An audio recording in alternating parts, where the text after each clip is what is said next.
Ladies and gentlemen, the director of the Mercury Theater and star of these broadcasts, Orson Welles. I'm super excited!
Ну хорош. Найден на дне Черного моря. Неизвестный.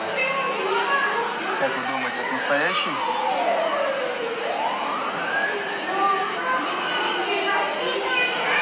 Или придуманный персонаж? Одной ноги почему-то нету.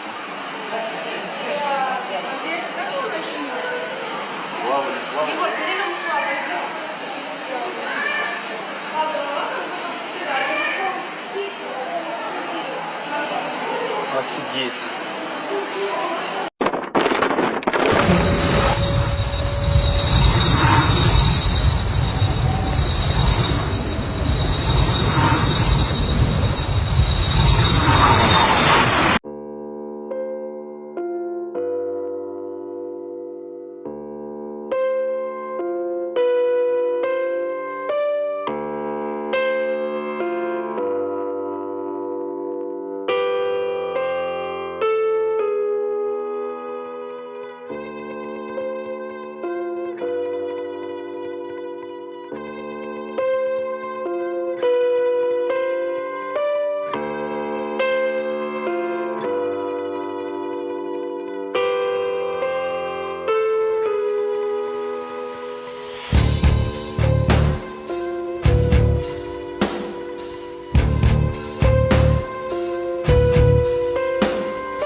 Following the introduction of modifications which had been indicated by the results of full-scale tunnel testing of the Avro car at NASA Ames Research Center, a continuation test program was begun. The objective of this program was to prove the effectiveness of the new control system from hovering through transition in the presence of the ground up to free flight conditions. The program consisted in the main of further wind tunnel tests at Ames Research Center to prove the effects of these modifications, with a short flight test program at Avro to establish that the hovering capability had not deteriorated. A brief terrain test program was later added. While many are asking Congress to unseal proof of alien life to the American public, a Harvard team of researchers says they might already have some.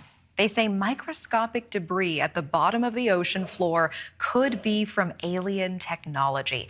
And Harvard professor Avi Loeb led that mission to the ocean floor and joins us live now. Professor, thank you for being here.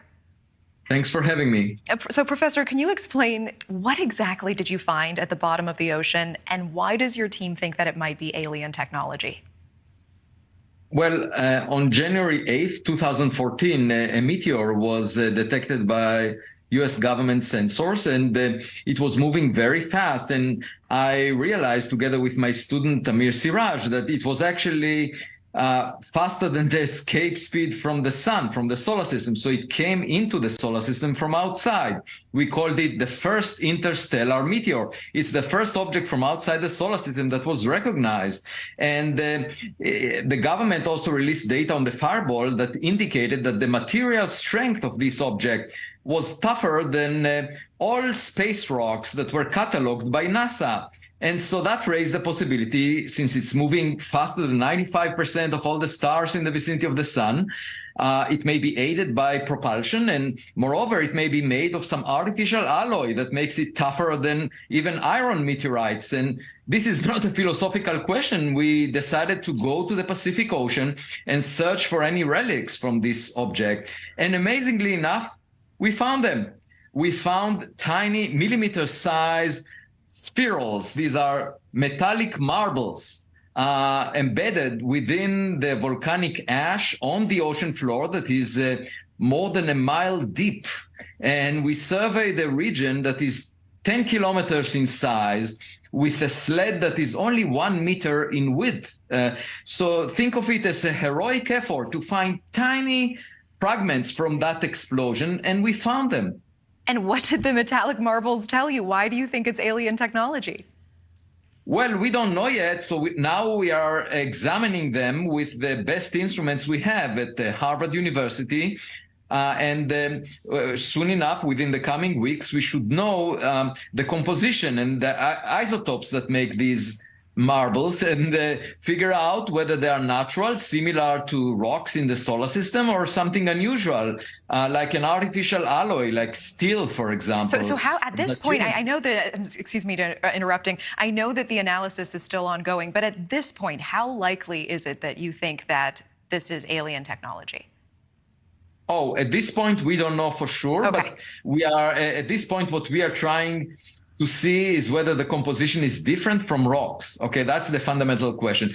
And then just think about these spherules as romantic rose petals leading us to our partner, so to speak, because they indicate the path that the meteor took, and there may be a bigger relic, the size of a meter or so, left on the ocean floor, which we are aiming to find next. So really the goal would be to find whatever big core of this object was, and then it will be obvious whether it was a rock or a spacecraft. The reason, to think about a spacecraft is, if you think about Voyager, it went into interstellar space, and it could collide with an exoplanet in 1 billion years, and it would appear as a meteor. And all one needs is to examine whatever is left from this first interstellar meteor to figure out whether it was artificial or natural. And, this is the first opportunity for humans to put their hands on an object that came from outside the solar system. Okay, fascinating. And it sounds like there are so many questions yet to be answered. So I'm going to let you get back to your research, Professor, and please check back in with us when you find out more results. I would love to know the origin, the alloy, all of it, what it's composed of, and if you end up finding that big other object, we'll check back with you. Harvard Professor Avi Loeb, I appreciate you spending some time with us. Thank you.